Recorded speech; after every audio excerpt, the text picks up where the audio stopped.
Bueno, vamos a comenzar a ver la que es la segunda condición necesaria para la optimalidad. Esta también se le llama el criterio de la segunda derivada. Eh, en análisis real de una variable, pues es el criterio de la segunda derivada que nos dice si es un máximo o un mínimo. En este caso, lo vamos a desarrollar un poquito más de una manera más general. Nuevamente breve, la idea no es ahondar mucho en estos temas, sino dar un simple repaso para tener frescos estos conceptos para la parte de cálculo variacional. Entonces, lo que ya sabemos bueno, vamos a recordar algunas cosas del video anterior.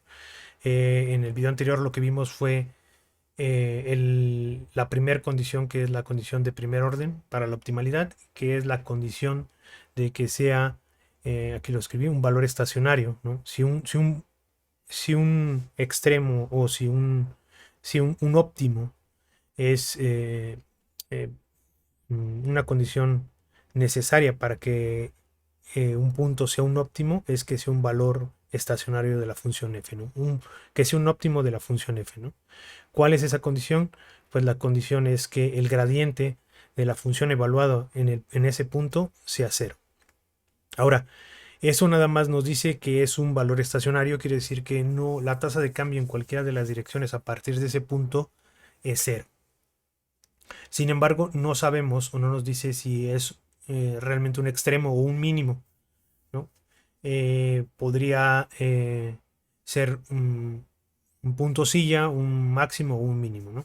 Entonces ahorita vamos a centrarnos en las condiciones para que cumpla la parte de mínimo, ¿no? Vamos a asumir que es un mínimo, ¿no? Y vamos a ver qué es lo que debe de cumplir f, ¿no? Y particularmente lo que se llama la matriz hessiana de f, evaluado en este punto, para que sea efectivamente eh, un mínimo, ¿no? Un mínimo. Entonces es una condición necesaria, ¿no? Esto, si es un mínimo, se cumple automáticamente esta condición, no en el otro sentido, ¿no? Eh, es una condición que se necesita para que sea un mínimo.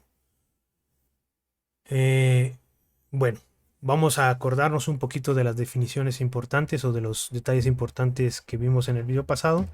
Es que f, ya sabemos que f es continuamente diferenciable, S1 quiere decir que es continuamente diferenciable, que eh, su derivada existe y es continua, y vamos a asumir que x asterisco pues es un mínimo local.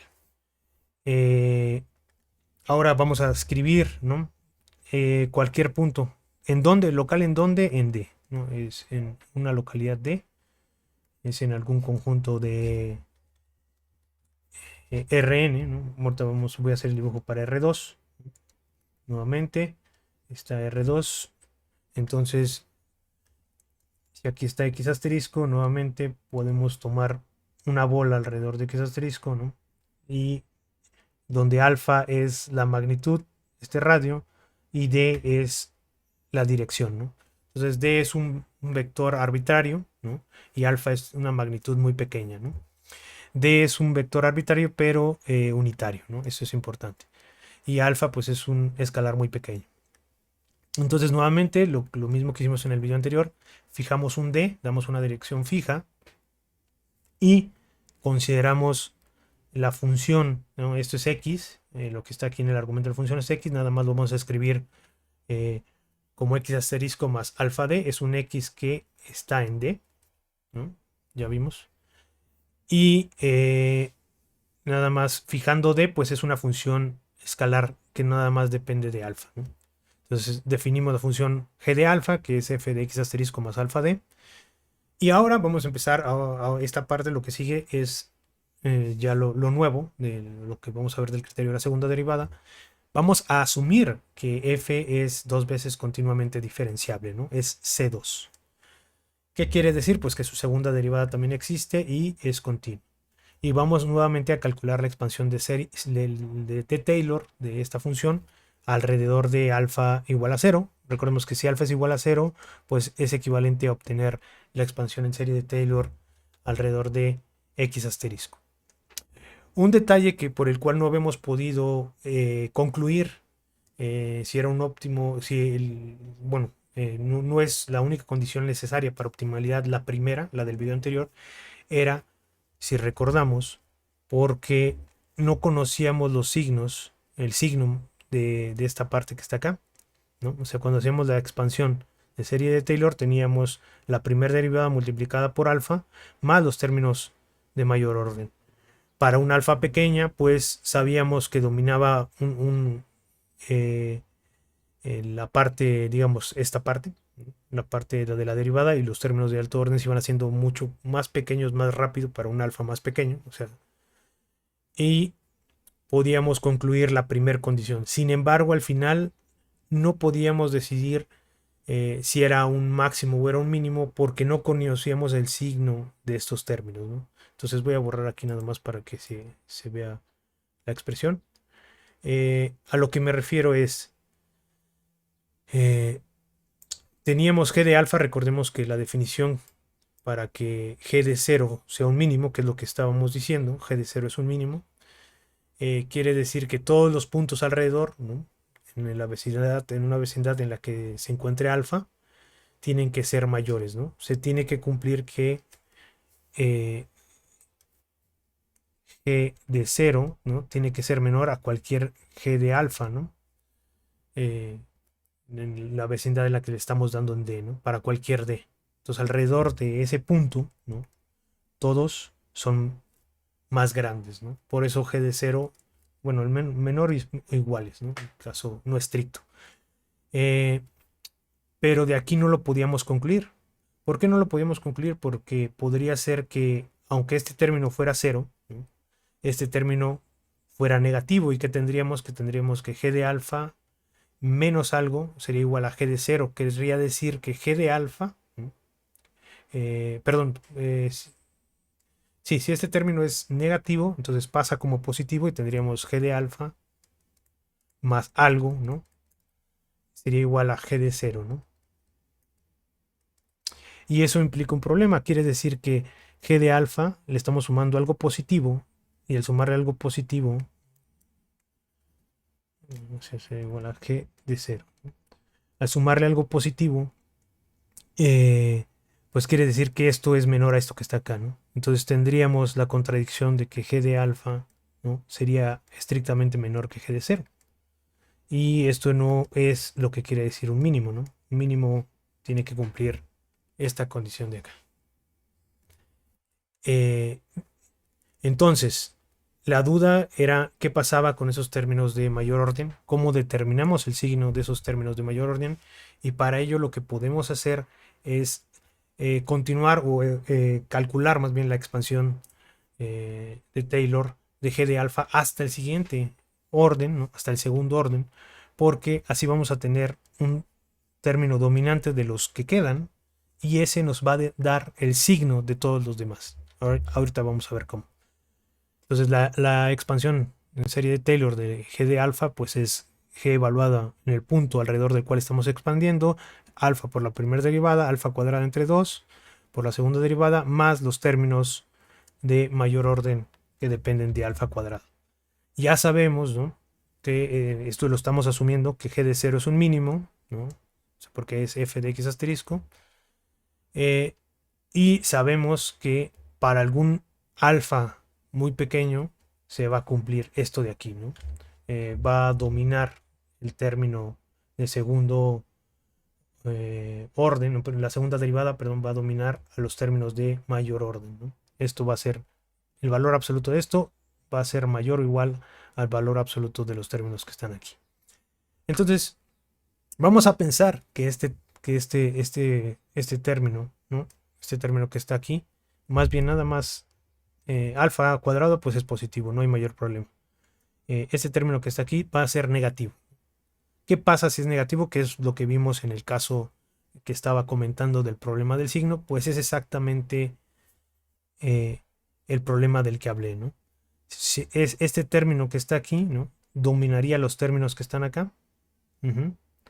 Entonces, si lo pasamos del lado izquierdo, ¿no?, este ya sabemos que es 0 por la primera condición, ¿no? Entonces, todo este término va a tener un signo negativo, ¿no? este le va a ganar a este por esto de acá. Y entonces simplemente al pasarlo del lado izquierdo, ¿no? Vamos a tener que g de alfa, ¿no? Menos, ¿no? Alfa cuadrada entre 2 por g' de 0 menos los términos de alto orden va a ser igual a g de 0. Pero este término que está aquí es negativo, entonces menos por menos más, ¿no? Este término, pues todo este término le va a ganar, más bien este término le va a ganar, el primer término le va a ganar a los de alto orden. Entonces todo este término va a ser algo positivo, todo el lado izquierdo de esta ecuación va a ser algo positivo y vamos a tener que g de alfa va a ser menor que g de 0. Entonces ya no es un mínimo.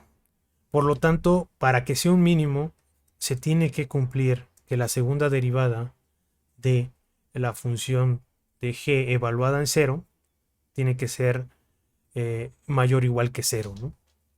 Ahora, ¿eso qué quiere decir en términos de la variable x? Si nosotros escribimos la segunda derivada de g de alfa en términos de x, pues recordemos que g de alfa era igual a f de x asterisco más alfa d. Entonces, la segunda derivada, pues aplicamos la regla de la cadena, ¿no? Ya sabemos que la primera derivada, ¿no? Era igual a f, a la derivada de f, ¿no? Que es el gradiente con respecto a x por d. Entonces este era el gradiente transpuesto por d. Y ahora vamos a calcular la segunda derivada con respecto a esto, y esto nos va a dar un término cuadrático. Vamos a para que sea más claro, lo escribí de esta manera. Es la sumatoria de todos. Si extendemos esto, ¿no?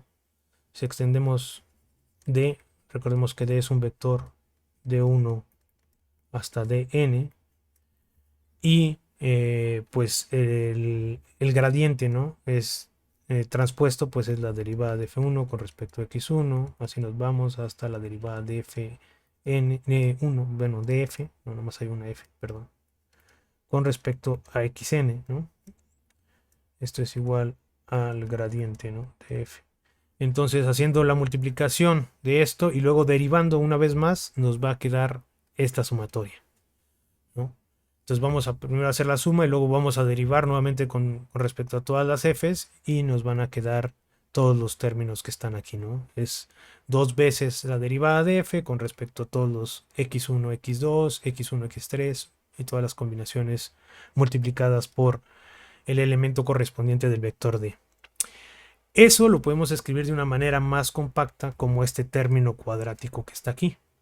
Este término cuadrático que está aquí, pues es el vector d, ¿no? De 1 hasta dn transpuesto por la matriz de las segundas derivadas por nuevamente el vector dn, ¿no? Este es esta matriz que está aquí no es otra cosa más que el hessiano o la matriz hessiana evaluada en el punto en el mínimo que estamos considerando, ¿no? Entonces, la condición que habíamos dicho, ¿no? Es que la segunda derivada sea mayor o igual que 0. Esto es equivalente a que esta cosa que está aquí sea mayor que 0. Vamos a borrar esto. Para que un término cuadrático sea mayor que 0, basta con que la matriz que está aquí adentro sea semipositiva, semidefinida positiva, perdón. ¿Eso qué quiere decir? Que esto nos dé una matriz que sea siempre mayor o igual que 0. De hecho, esta es la definición para cualquier D. Recordemos que aquí D es arbitrario, ¿no? Entonces, para todo D en Rn, ¿no? O sea, en cualquier dirección. ¿Qué quiere decir eso? Que en cualquier dirección del punto que estamos analizando, ¿no? Siempre crezca la función, ¿no? Siempre ese término de la segunda derivada sea semidefinido positivo. Entonces, la segunda condición es la condición de La segunda, de segundo orden, es la condición de que el hessiano evaluado en ese mínimo sea una matriz semidefinida positiva.